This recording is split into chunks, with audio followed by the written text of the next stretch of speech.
we're going to get an update of our, I think Emily and Ashley were both at WiCyS, so we'll talk about the WiCyS CTF.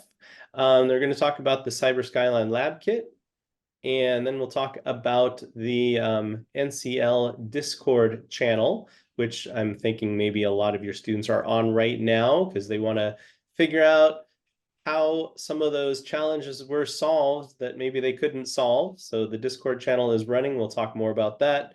And then also I am here to announce our research paper winners. We actually have a couple of them with us. So we will celebrate those that won our inaugural research paper competition. The second half of the meeting is we're actually going to talk about some of those research papers. So we're going to switch it up a little bit. We're going to have just 2 breakout rooms. So we're going to split the group down in 2, and we're going to have 2 of us talking about research. And I think the idea here is to have a communication to talk about, what people have done, and then also other options of more research that could be done within NCL and cybersecurity competitions. Next slide. So if you don't know me already, I'm David WiCyS. I am the commissioner of NCL. On the call, we also have Emily. Say hello, Emily. Hi, everybody. Hi, welcome. And we also have Ashley from Cyber Skyline that was at the top there answering our questions about the swag store. Hello, Ashley. Hey, everyone. All right, so let's jump right into this. Emily, did you want to talk about competition dates? Looks like we already have some crossed off. Sure, just a friendly reminder, we just wrapped up the individual game this weekend, and very soon we're going to be having the team game. It's going to go April 19th through the 21st. And then just a reminder that the gym is going to be open a little bit longer than the competition season, so you have all the way until May 24th. And as David mentioned, there is a lot of activity right now in Discord after the individual game, and certainly for the team game. So if your students are looking to see kind of how the challenges went and want to be able to talk about it in Discord, that's definitely the place to be. Very cool. And the next slide is me. Actually, I'll be talking about the next couple things that are a little bit more community focused. So for those of you that were lucky enough to get a ticket to the WiCyS 2024 conference in Nashville, that is a very hot ticket, an exclusive ticket to get. Our team from Cyber Skyline, as well as some NCL coaches, are going to be at the event this week, starting on Thursday all the way until Saturday. We are going to be having a CTF event for the whole entire conference, which is really exciting. And if you happen to be there, or if you know of your students or colleagues that are going, we'd love to have you stop by and say hello. We have our own CTF area in Delta A lobby. And that is actually right outside the big auditorium doors where they typically have like the lunches and the dinners. So you can't miss us. Please stop by, say hello, sign up for the CTF. The CTF is available for students as well as non-students.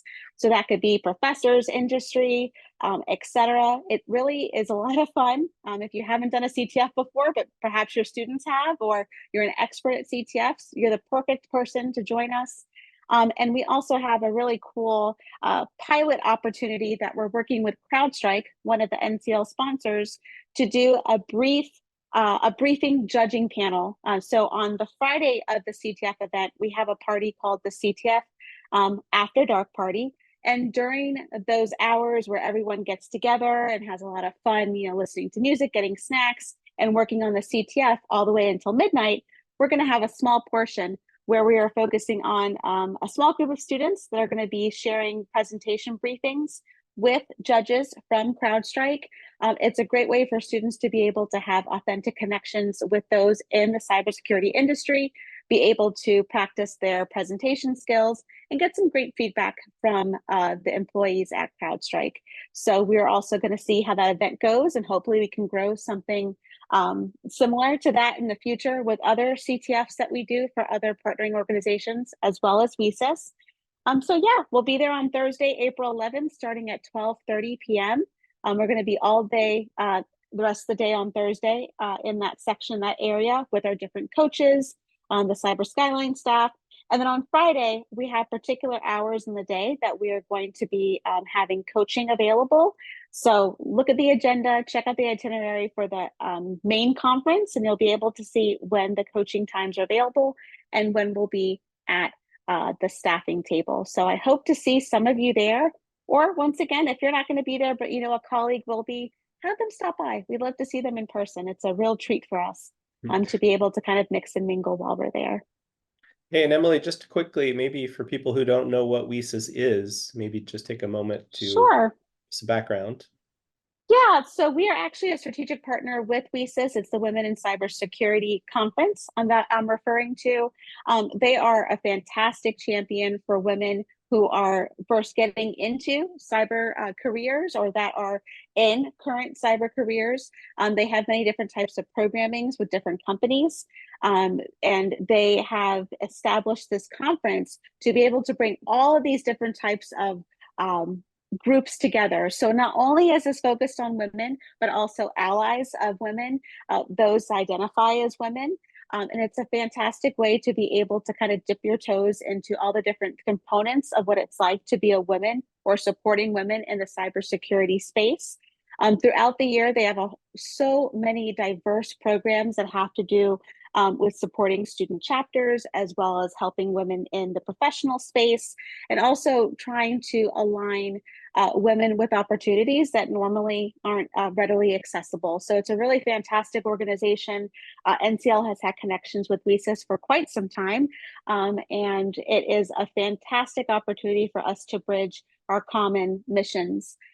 So we have the real pleasure of doing the CTF with such a great organization that we really have a wonderful time coordinating with and collaborating with throughout the year. So yeah, if you don't know about WiCyS, definitely check out their website. And certainly if you happen to see anything on social media that has to do with WiCyS, go ahead and check it out. It's a wonderful way to help promote those within cybersecurity by giving resources and enthusiasm and help where it's needed. Thanks, Emily. Absolutely. And my second set of business is about the lab kit. So the Cyber Skyline lab kit, we have previously talked about this in past coaches calls. Typically, this is the time where we want to just make sure that everyone is aware that this is an offering available that might be maybe a good fit for a summer program, some type of cyber camp, or just some type of supplemental lab exercise that you might find beneficial for your students. We are in the midst of revamping the kit to have additional components that are going to make it extremely easy, a turnkey type of product. Those are going to be happening in the next few months as our team kind of solidifies some of the brand new components that are going to make it a little bit easier and exciting for you to use with your students. However, the lab kits are available now. This really is just a teaser. Hopefully you're thinking, gosh, what is the lab kit? I'd like to find more information about this. That's exactly what I'm hoping you're thinking. If you do have any questions, if you'd like to have a demo of the lab kit, or you'd like to talk with me about the different components of it, or maybe you have an idea of how this could fit with your students, let me know. You can always contact and email me directly. I'll put my email address in the chat box in just a few moments. But you can also email contact@cyberskyline.com. And that way we'll be able to connect with you, share some collateral with you, share more information.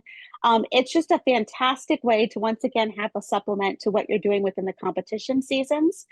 We're hoping it's a gateway so that if you have students that you'd like to go ahead and have share about the cyber experience during the summer with other students, maybe you have a college class that you'd like to go ahead and share with high school or middle school students about cybersecurity skills. That would be a wonderful way to promote something during the summer, or perhaps you're even teaching a summer class with your college students or post-grad students, and you need some type of lab or supplemental hands-on activities. That's a wonderful connection as well. The cool thing about the lab kit is that it is for middle school, high school, college, and beyond. So it's a little bit lower levels than we typically address in NCL for high school and college. So that might open some doors of opportunity. And we also encourage this to be available for probably, like community managers or program managers that aren't necessarily in the education field. This is also a wonderful thing to bring up to your administrators whether that might be a dean or a principal of your school, and say, hey, we could do some type of summer programming that incorporates the lab kit.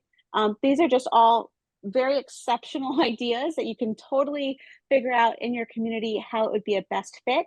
But feel free to reach out once again. Let me know if you have any questions. We will be adding those upgrades, as I mentioned, in the next few months as we get closer to the summer and our small team kind of gets back on its feet with all the competition season stuff. But for right now, we are really excited to offer this to all of you. And feel free to share this with others that you might think may be interested in this. And we're happy to answer any questions you may have. I'll say before I wrap up, even David, our own commissioner, has used the lab kit. David, I don't know if you might want to do a quick plug for it or kind of share how you used it, and that might spark some interest. Thank you. So before I jump into that answer, there's a very popular question coming up in chat right now is how much is the lab kit?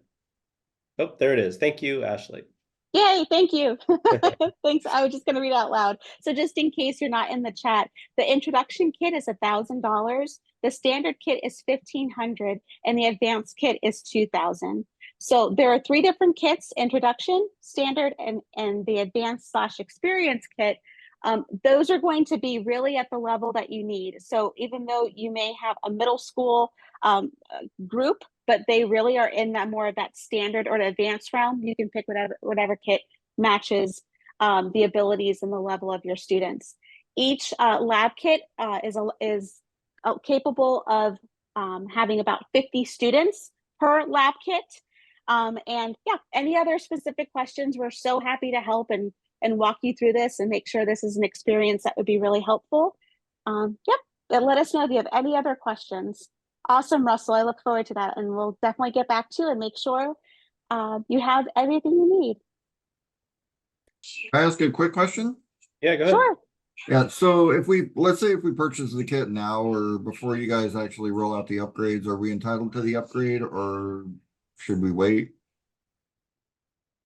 Yeah, so the upgrades are going to be part of the platform experience, if you will. So if you were to buy it now, those are going to be baked in and integrated into the experience, and you won't be using it yet. So when you jump in, it will actually be part of your platform experience. Gotcha. Great. Thank you. Yep, absolutely. And Ron's question is this a per season price? So this is not necessarily a per season. This is a per lab kit price. So the lab kit can accommodate up to 50 students per lab kit. So whenever you use that, if you get the lab kit for the summer, then that's when you would use it for the 50 or so students. If you wanted to use it in the fall after utilizing it in the summer, you would be purchasing a different brand new lab kit. So it's not necessarily connected to a season. It's more of the time that you're going to be using it. And let me know if that doesn't make sense. So yeah, my use was for summer class. So I'd been teaching my intro to cybersecurity class for several summers. And one bummer about the summer class is that I wasn't able to have my students do the NCL competition because competition is only spring and fall. So I brought in the lab kit to supplement that. So they were able to still have a competition experience by using the lab kit. And students loved it. So it worked out really well for my particular situation of summer class. Okay, Awesome. looks like we've answered all those questions. Discord. Do you want to do this one too, Emily? Sure, why not? This is something we've kind of been sharing each time we get on the coaches call. We find it to be a very important resource. And perhaps you haven't joined us before. This is your first coaches call. So the NCL Discord, we've had up for a little over a year now. The really wonderful thing about Discord, it allows a sense of community, even when we are not on a coaches call or we're not doing some type of community live event. We have really lively discussions, and we really do share important information about upcoming events or how things turn out for different competition challenges. Also keep in mind the post-game debriefs will now be in Discord. They will no longer be in Slack as they have been in previous seasons. And there is a specific channel. It's very obvious what those channels are for the debrief. So for you and your students to go in and check out the post-game debriefs. Those are live now for individual game. And then next week, after the team game wraps up, there's also going to be discussion about the team game debriefs as well. So we have the link and we have the QR code. If you have any questions about Discord, always feel free to reach out to us. And we absolutely encourage you and your students to hop in there. We do some like live stage events sometimes as well. Those may be on the fly, but it's a cool way to stay connected. And it's now our #1 resource to be able to have live communication go back and forth. And Ashley went ahead and put in the link into the chat as well. So we hope to see you there. Very good. So yeah, if you want to jump onto Discord, now would be a great time because it is very, very active with students talking about challenges and how they solved particular challenges. I know my students today were very curious about some of those that they just couldn't quite figure out, and they really wanted to know how a challenge was solved. They jumped on Discord this morning to figure out how that particular challenge was solved. So if you also want to see that, go ahead and jump on Discord. And also, obviously, this is a great resource for your students if they don't already know about it. Okay, moving on to research papers. So we held our inaugural research paper competition. Let's see, it just closed at the end of January. So we were accepting papers up until the end of January, and we have announced to our winners, so they know who won, but we haven't announced it to the NCL community. So what we're going to do right now is talk about our top 3 winners. And once we're done with that, I'm going to go through it and ask the 2 of the 3 winners that are on the call right now to talk about their research, quick overview. And then what we're going to do is for the breakout room session is we're going to have an opportunity for you guys to ask questions and have a little conversation about the research that was done. So our 3rd place winner for our research competition is Yasser. Congratulations, Yasser. You're on, I think you're on right now. Is that correct? Yes, sir. Oh, yeah. Thank you. Hello. You're welcome. So your topic was the impact of the National Cyber League on student skills in cybersecurity. Did you Yeah, want that's to take a correct. couple minutes to talk about that? Give us a little overview. Yeah, actually, I taught the course thank you very much. I taught the course in the last fall of the computer incident in West Virginia University, and the we investigate actually because part of their work in the course is to participate in the NCL competition, and the student been working on this competition many years. So this time we wanted to investigate how how this actually helped them to boost their skills and to gain better background in their knowledge of the cybersecurity. So we investigated their background and the level of involvement. So what type of games they were involved in and what type of areas they were involved, and also how heavily they were involved with those games, and what motivated them actually for selecting the areas. So if they were doing that because they want to win, so they choose the easy area or the area they had already background in, or if they wanted to learn area that they didn't have any background in. And also we evaluate based on their evaluation, and also based on the performance report card by the NCL. So also to validate their also response. And also we ask them if what things they like and the things that they didn't like. So the results were very good actually in general, and we are happy to have all the results, and we planning actually to publish that results in one of the education conference.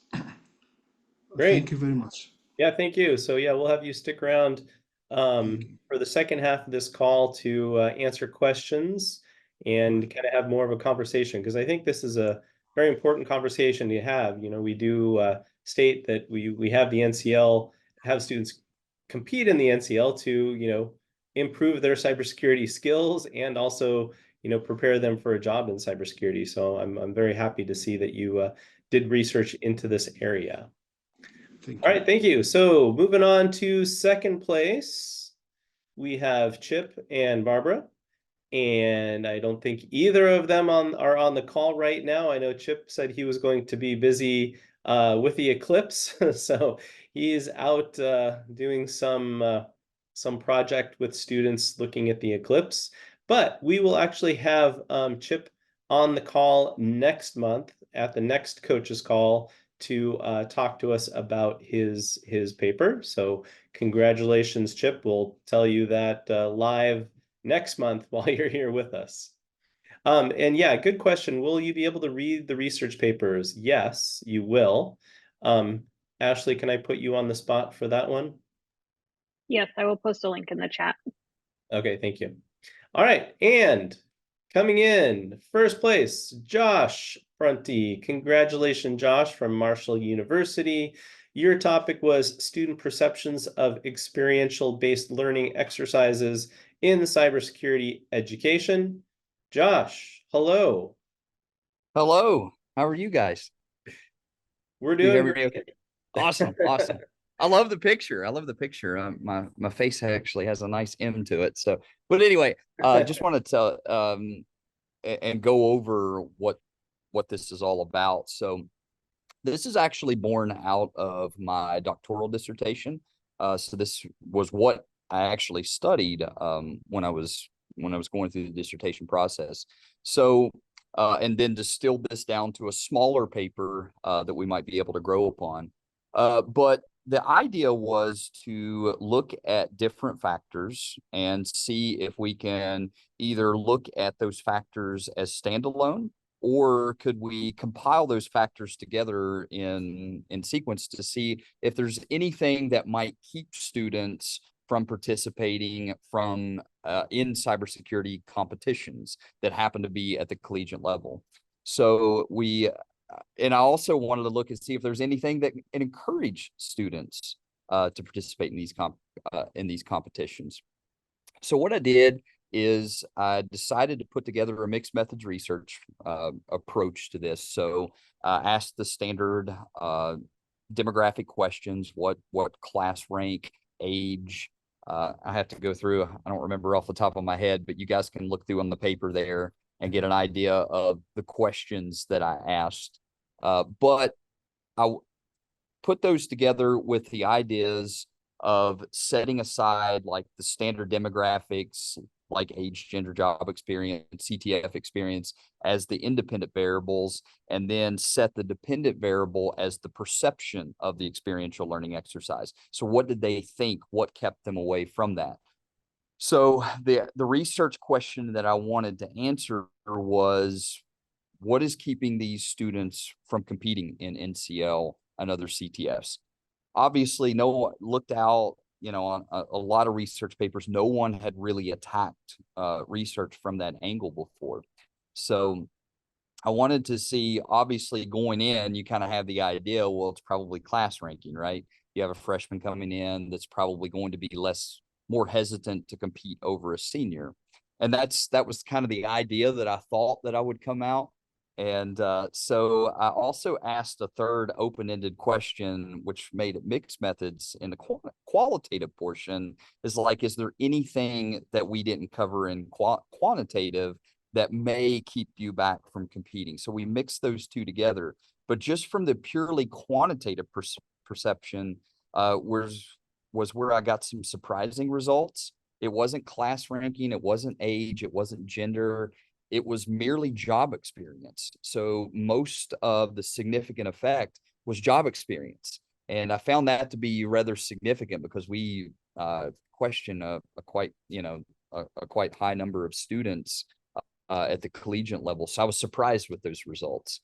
I found it to be quite refreshing that, if that job experience would be the thing that kept people back. It wasn't anything, that was the outlier there. So then I built upon that and did a between subjects ANOVA test to see if I can mix like age and gender together, job experience with these perceptions to see if I could find anything in combination that would have any significant effect, and nothing came back to be significant in that. So really the paper itself, if you go through and read it, answers that research question, and it really kind of hones in on job experience as being the CTF outlier with us.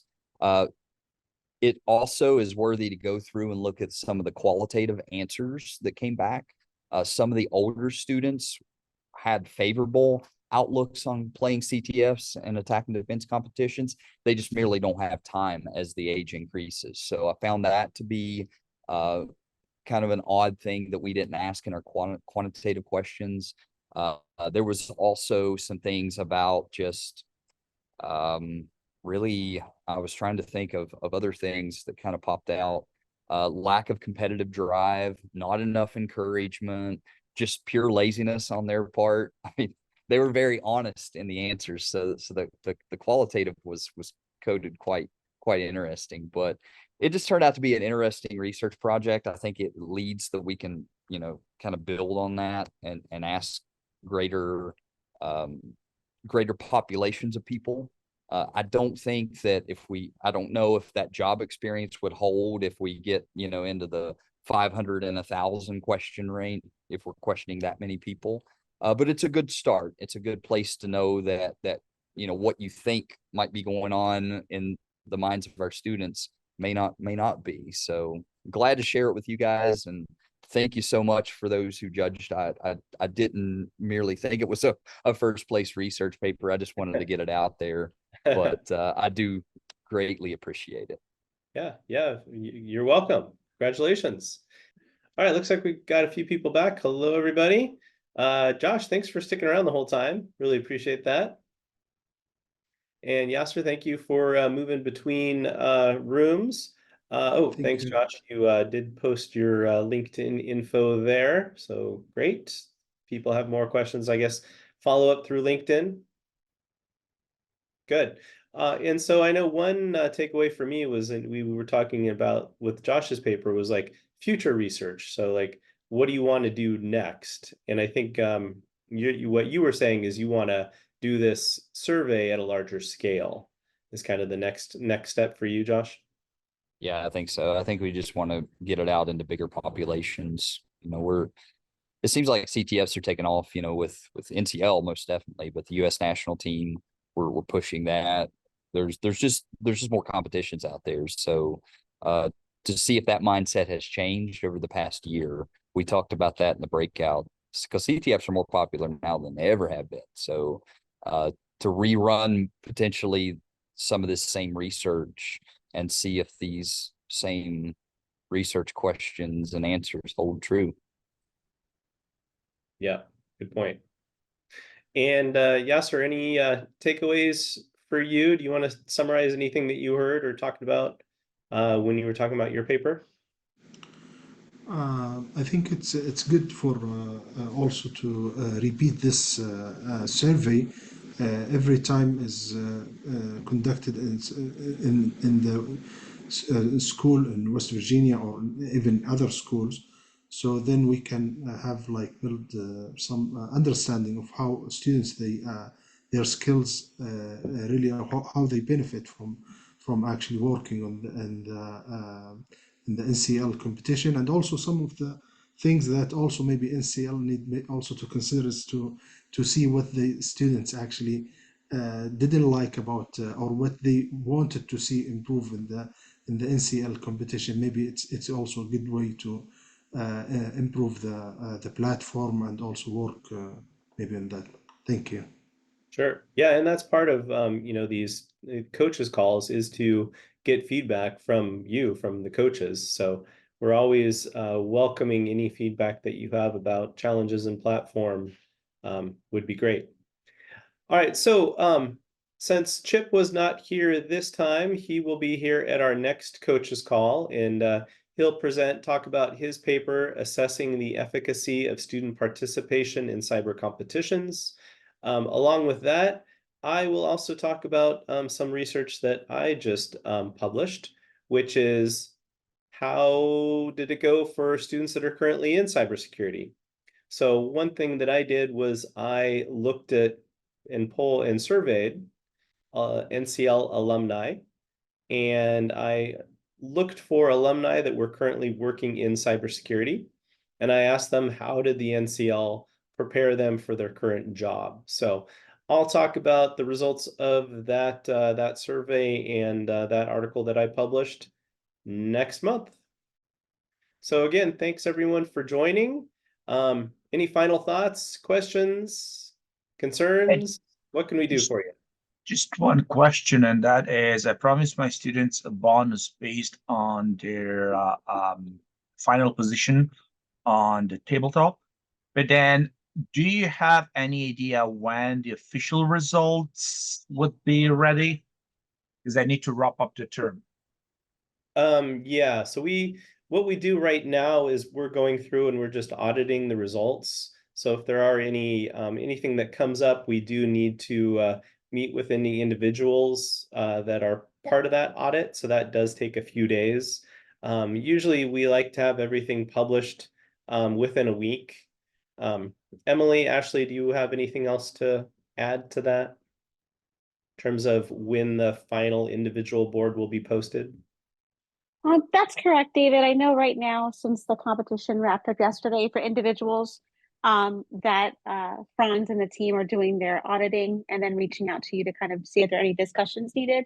I would imagine no later than Friday that they'll be published for the public. And it really just depends on how many audits have to be done and pursued and researched. Hopefully there's not too many. That means that everyone did what they were supposed to do. But I would say Friday should be a safe date to say it will be done by then. Thank you. All right, well, if there isn't anything else, we will see everybody on the next coaches call. Thanks again, everyone, for joining. We appreciate it. We'll see you next time.